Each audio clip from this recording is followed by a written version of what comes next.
Okay, let's just dive right in.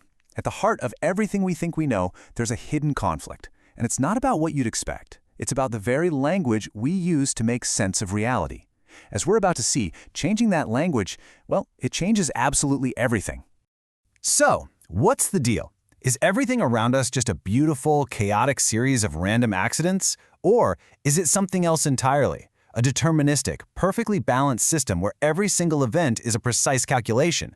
The source material we're digging into today makes a bold claim. It's the latter. And understanding that difference is the key to unlocking the whole thing. On one side, you've got what the source calls rational thinking. This is kind of our default setting, right?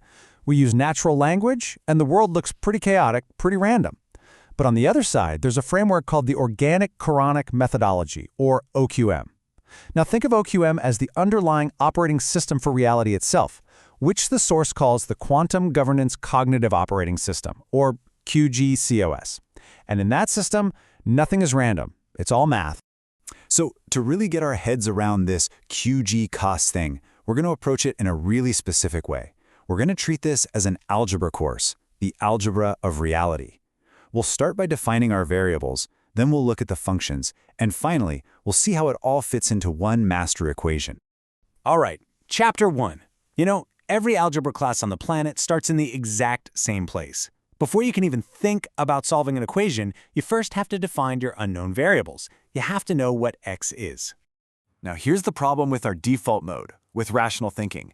It only sees the physical hardware, the atoms, the mass, the velocity. It's kind of like trying to understand your computer by only studying the plastic case and the keyboard, totally ignoring the operating system that's actually making the whole thing work. And because it's stuck just looking at the hardware, rational thinking keeps hitting these unsolvable error messages when it tries to compute the really big questions. These are our first 5 unknown variables, what the source calls the 5 governance questions, everything from why am I here to what happens when I die. And this is where it gets really interesting. Look at how the QG-COS framework responds. Where rational thinking just gives up and says uncomputable, QG-COS gives definitive answers. We'll get to what stuff like NAF-centric incubator means in a minute. But the main takeaway here is that QG-COS can solve these variables because it understands that reality is a top-down system. Governance is the operating system, and the physical universe is just the hardware it runs on. Okay, let's move on to Chapter 2.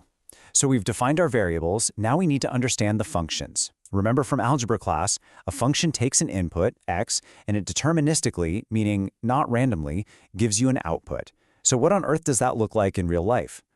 Well, let's take a classic example of what we'd call bad luck. A tree falls and crushes your car. From that regular, rational thinking point of view, this is just a meaningless, random event, a statistical fluke in a chaotic world. But here's where the QG-COS framework just flips the entire table. It argues that the universe isn't some shared objective machine. Instead, it's what the source calls a NAF-centric incubator. And the idea is this: reality is a personalized simulation rendered specifically for the cognitive development of only one observer, your NAFs, your consciousness, yourself. So, let's go back to that tree. In this framework, it's not a random accident at all. It is a precise mathematical input, a specific x value inserted into your personal reality to force you into a specific state of reflection or change. The massive takeaway here is that in this system, there are no accidents, there are no coincidences. And this perfectly highlights a critical idea in OQM, the difference between the apparition and the truth. The physical event, the tree on the car, that's called the atzirk, the apparition. It's just the visible interface. But the al-haq, the truth, that's the deeper governance lesson you're supposed to get from it. Every event is just a container designed to deliver a specific truth to you. This brings us to Chapter 3, our final chapter, and it tackles one of the biggest, most debated concepts there is: free will. But, as you might have guessed, the OQM framework redefines it in a profoundly mathematical way. Usually, we think of free will as this unbounded variable, this delusion that we have infinite, almost godlike options. But if you're a mathematician, you know that plugging infinity into a local equation usually just breaks it.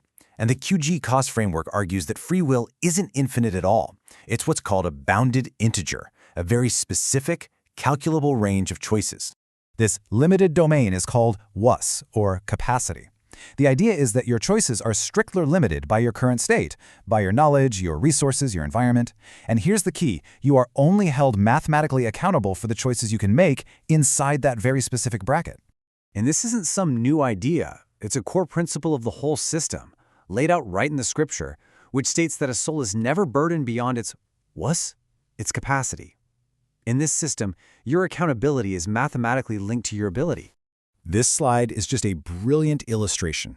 You don't need to know how to code to get it. It basically shows that if you try to make a choice that is outside your capacity bound, the system flags it as an error. It creates friction, and the governance value of that choice just collapses to zero. It's not freedom, it's a system malfunction.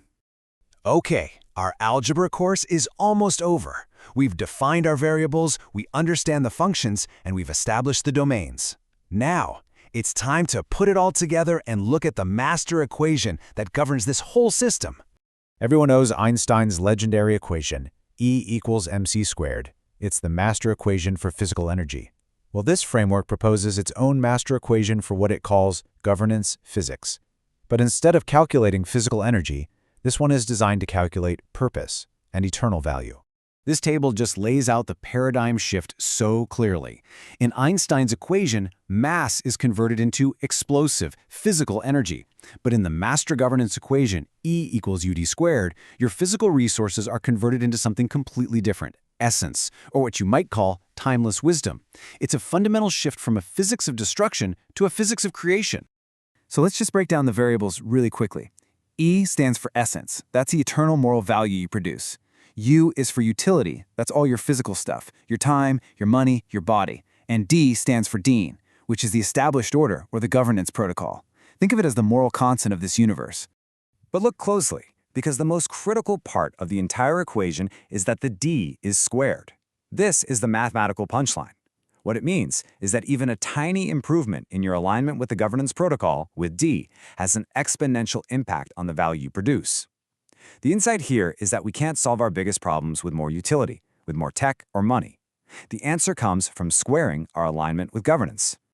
So there you have it. We've gone through the whole algebraic system, the variables, the functions, and the master equation. This framework suggests that reality isn't random chaos, but a solvable equation. And that leaves us with just one final question, the one this entire system was designed to ask you.